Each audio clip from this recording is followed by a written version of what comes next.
राजकीय घडामोडी, सामाजिक विश्लेषण, कृषी विभाग, कला व मनोरंजन विश्व आणि क्रीडा क्षेत्रातील बातम्यांचे ताजे व अचूक अपडेट्स महाराष्ट्र शाही न्यूज मराठी.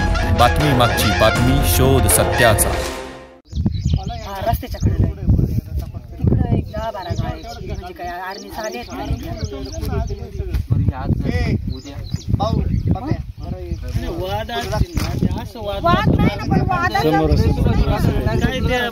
काय तुम्ही रात काढून काय एवढं खाल्ल्यावर ती काय काम तुम्हाला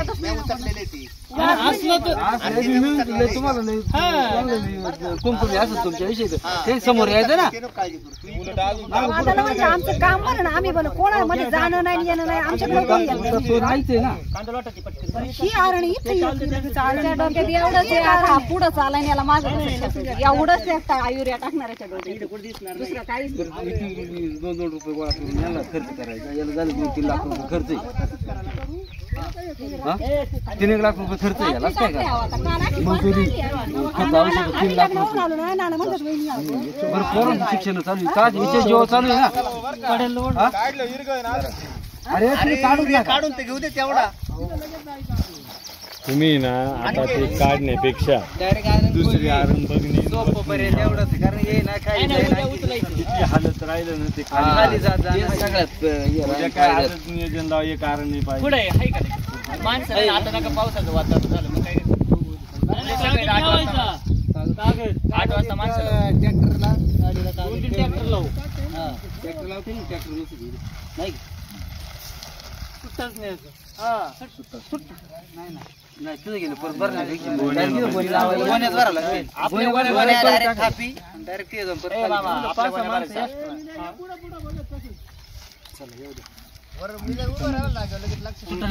मजुरी वाढत तुझं गेलं खाली करायचा परत मजुरी वाढत आहे ना. मग कसं सावून मोठी असते ट्रॅक्टर आत गेला असता. तरी आहेच ना वर टाकायचं हायच्या त्याच्यापेक्षा मग ते इथून भरून यायला ना ते जाऊन डायरेक्ट गोणी खाली करायच्या. डायरेक्ट खोल पाड ना कुडाला.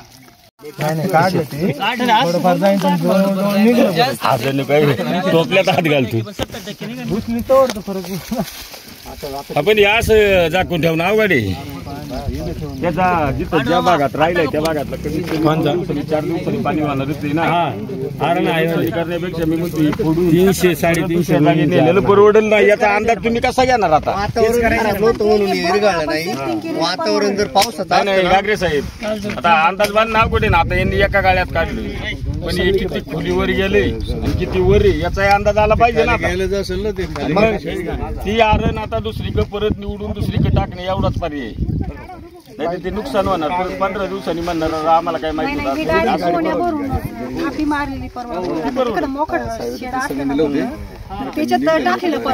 कुठेतरी एका ठिकाणी मला वाटतं याचं शेड आहे. कुठेतरी एका ठिकाणी शेड मोकळे झाले.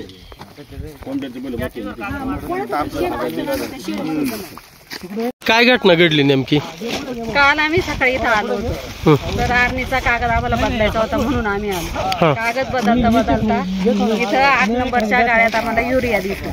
तो आम्ही खालून काढला आणि परत आरण 5 सावरून परत पॅक केली. तर आज हे सकाळी कागद सावरा गेले तर यांनी परत वर युरिया पाहिला. अख्ख्या आर्मीत युरिया टाकला. म्हणजे जाणून बुजून खोड केलेली. तुमचं कोणाचं इथं काय वाद वगैरे? आमचा कुणाशी वादही नाही वैरही नाही. आम्ही कुणाशी आद्यात नाही मध्यात नाही. आम्हाला इथं बांधायला कोणी नाहीये. आम्ही भाऊच आहे इथं. आमचा कुणाशी वैरच नाही. साधारण किती गोणी असतील या कांद्याच्या? जवळजवळ 450 गोणी. 450 म्हणजे हे 2 वेळा प्रकार घडला ना? हो काल सकाळी आम्ही काढला. त्या माणसाने आम्हाला काढलेलं पाहिलं असणार आहे. त्यांनी आज वर टाकलाय रात्री. आम्ही वर 5 सावरली होती. वर कुठंच नव्हतं. रात्रीतून टाकलाय. काय वाटतंय तुम्हाला कोण असेल काय? आता कोण असेल आता ते परमेश्वरालाच माहिती. पण ज्याने कोणी टाकलंय ना तो माणूस चांगला नाही. त्याचंही वाटवं झाल्याशिवाय राहणार नाही. हे सोपं नाही ऊस करायचं टाकायचं. मग आता काय ठरवलंय? आता हे कांद्याचं युरिया टाकलाय याचं काय? आम्हाला आता शिफ्टिंग करावं लागेल दुसरीकडे. हे असं ठेवून नाही जमणार, नाही तर तो कांदा अख्खा सडला जाईल हे जर असं राहिलं तर. साधारण किती खर्च येईल याला आता शिफ्टिंग करायला? याला 50,000 रुपये खर्च, आम्हाला 50,000 रुपये पुरणार नाही. अशा विकृत माणसाबद्दल काय सांगशाल तुम्ही? आता काय सांगायचं, काय त्याला परमेश्वराने बुद्धी दिली, काय सांगणार आहे त्याच्याबद्दल? टाकणाऱ्याने हा विचार करायला लागत होता का तो पण एक शेतकरी असेल, आपण दुसऱ्याचा नाश केला तर उद्या आपलाही नाश होणार आहे, त्याच्या दुप्पट नाश होणार, हे त्यांनी लक्षातच ठेवायला पाहिजे दुसऱ्याचा नाश करण्याआधी. एखादा शेतकरी पुढे चाललाय त्याला मागं कसं खेचायचं हेच ते बघा. म्हणजे तुमची प्रगती होती ते समोरच्याला देखावलीच नाही, आम्ही हळूहळू पुढे चाललोय ना हे त्याला देखावलंच नाही. बरं आमचं सगळं जीवन हे शेतीवरच आहे. अजून आम्हाला पोरांची इन्कम नाही, पोरं चांगली अजून कुठं दामधंद्याला नाही, अजून शिकायतच पोरं. म्हणजे सगळं आम्हाला शेतीवरच करायचं. तुमचं नाव काय? प्रगती सुभाष नरवडे. घटना घडली आणि काय नेमकं काय प्रकार आहे? आंबेदुमाला गावातील एक शेतकरी श्री सुभाष कारभारी नरवडे यांच्या कांद्याच्या आरणीमध्ये एका विमनस्क व्यक्तीने काल आणि परवा असे 2 दिवस येऊन या ठिकाणी आरणीवर, संपूर्ण आरणीवर त्या ठिकाणी युरिया टाकून हे आरण खराब करण्याचा प्रयत्न केला.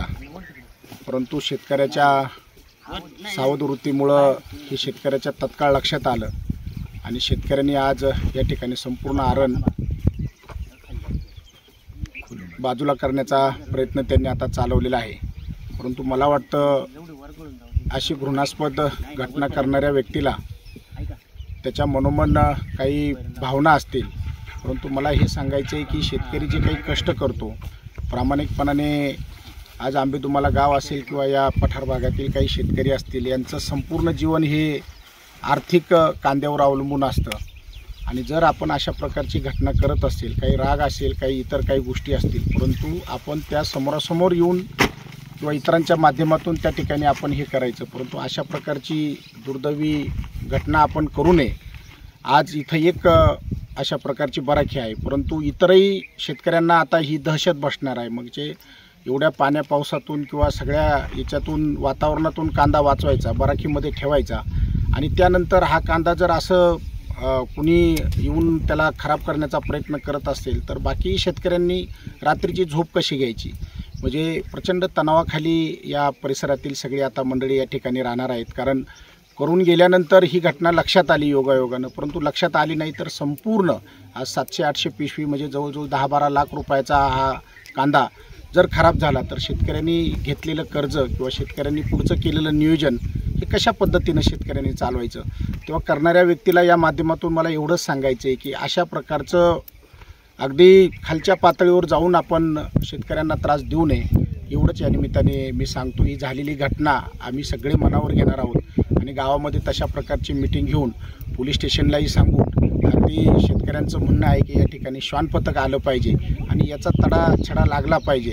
आता आपण सगळी मंडळी इथून हे झाल्यानंतर पोलीस स्टेशनला जाऊन याची रीतसर अशा प्रकारची कंप्लेंट देऊन शेतकऱ्यांना या त्रासापासून मुक्तता झाली पाहिजे असं आव्हान आपण PI साहेबांना करणार आहोत. मला या गावामध्ये आमचे मित्रबंधू सुभाष शेठ नरवडे यांच्या जवळजवळ 500 ते 700 पिशवी कांदाची जी चाळ आहे त्या चाळीमध्ये युरिया टाकण्याचं काम कुणीतरी मनोविकृत व्यक्तीनं केलेलं आहे. खरं तर आपण सर्वजण पाहतो की संपूर्ण वर्षभराची जो ताळेबंद असतो तो मला वाटतं कांद्यावरती बऱ्यापैकी अवलंबून असतो. आंबी गावामध्ये मोठ्या प्रमाणात कांदा पिकवला जातो आणि तो चांगल्या क्वालिटीचा पण पिकवला जातो. परंतु आज एका मनोविकृत व्यक्तीनं या ठिकाणी महत् असं पाप या ठिकाणी केलेलं आहे आणि या आरणीमध्ये युरिया टाकून खऱ्या अर्थाने अतिशय नीच लेवलचं काम त्यांनी या ठिकाणी केलं आहे. शेतकरी खऱ्या अर्थाने रात्रीचा दिवस करून त्या ठिकाणी कांदा पिकवत असतो. रानातील असणारी जनावरे असतील, वाघ असतील, यांची भीती न बाळगता खऱ्या अर्थाने रात्र त्या शेतामध्ये पाणी भरण्याचं काम करतो. एवढे कष्ट केल्यानंतर त्याचे 2 रुपये घडावेत म्हणून आरणीमध्ये कांदा साठवला जातो आणि तोच कांदा या ठिकाणी एका मनोविकृताने खराब करण्याचं काम या ठिकाणी केलेलं आहे। अशा मनोविकृताला पकडण्यासाठी पोलीस प्रशासनाने आम्हाला मदत करावी अशी मी पोलीस प्रशासनाला विनंती करतो आणि या ठिकाणी श्वान पथक आणून चोराचा शोध घेण्याचं काम या ठिकाणी आम्ही सर्व ग्रामस्थ या ठिकाणी करणार आहे असं या ठिकाणी सांगतो, थांबतो। बद्दल काय सांगाल तुम्ही?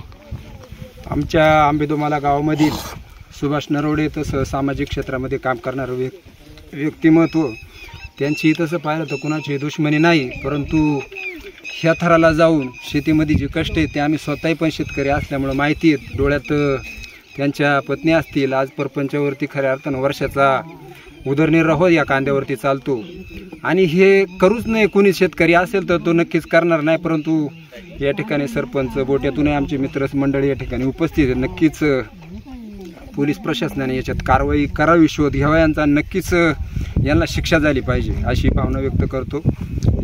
आम्ही या गावात सुभाष कारभारी नरोडे या शेतकऱ्यांची आरणी बघण्यासाठी आम्ही बोट्यावरून आलो आणि त्यांच्या आरणीमध्ये कोणीतरी मानसिक विकृत असा व्यक्तीने युरिया टाकला। त्याला हे कळलं नाही हरामखोराला की ह्या माणसाने 5 महिने जी मेहनत केली, दिवस रात्र त्याच्या पत्नीने त्याच्या कुटुंबाने जी ह्या शेतीची सेवा केली की त्या सेवेचं त्याने आज सगळं सेवेवरती यांनी पाणी टाकलं। ह्या अशा नीच माणसाला आम्ही समस्त पंचकृषीतील लोक सोडणार नाहीत आणि श्वान पथक असेल, पोलीस यंत्रणा असेल, शिवाजी पाटील साहेब आहेत इथे, पोलीस पाटील गागरे साहेब आहेत, पांडू सरपंच आहेत आणि आम्ही स्वतः सगळे नागरिक सतर्क राहून ह्या माणसाला आम्ही शोधल्याशिवाय सोडणार नाही। दुसरी गोष्ट की ह्या शेतकऱ्यांचं आज एकाची हे झालेलं आहे नुकसान, उद्या तो 4 जणांची करेल। तर आंबी गावा असेल, मसवंडी असेल, कुरकुटवाडी असेल, या सर्व नागरिकांना, बोटा असेल, मी सर्वांना सांगतो की सतर्क राहा, सावधान राहा आणि जर कोणाला काय आढळला, कोण संशयित व्यक्ती आढळला तर त्वरित एकमेकाशी संपर्क साधून पोलीस स्टेशनला कळवा आणि सर्वांनी आता दिवाळीपर्यंत किंवा कांदा विकसपर्यंत सगळ्यांनी काळजी घ्या। इतरही शेतमालांचं संरक्षण होईल, कोण नुकसान करत असेल अशा माणसाला तुम्ही शोधून काढा किंवा सगळ्यांनी एकजुटीने एकमेकाला सहकार्य करा ही विनंती करतो। आज आंबेदोमाला येथे प्रगतशील शेतकरी आमचे व्यायी श्री सुभाष कारभारी नरवडे यांच्या आरणीमध्ये काल आणि परवा थोडासा त्यांना डाऊट आला की आपल्या आरणीवर कोणीतरी एरिया टाकलाय असा अंदाज त्यांना ज्यावेळी आला त्यावेळी त्यांनी तत्परतेनं या ठिकाणी पूर्ण आरण खोलून त्याचा शोध घेण्याचा प्रयत्न केला, परंतु आम्ही समोर असताना सुद्धा कांद्याच्या प्रत्येक गाळ्या आड एरिया दिसत होता। अशी जी परिस्थिती आज निर्माण झालेली आहे, खऱ्या अर्थानं एका वेळेला आई मेल्याचं दुःख नाही, परंतु काळ सोकला नाही पाहिजे।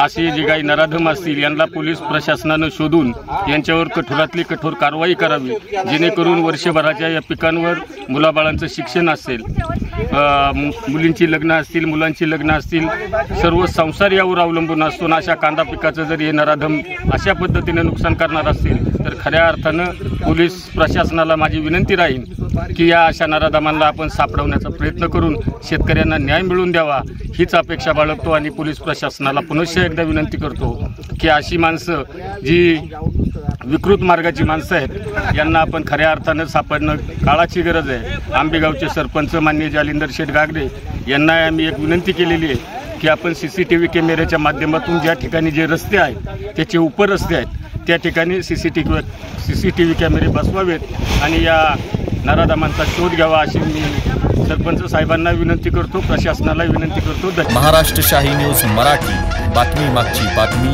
शोध सत्याचा।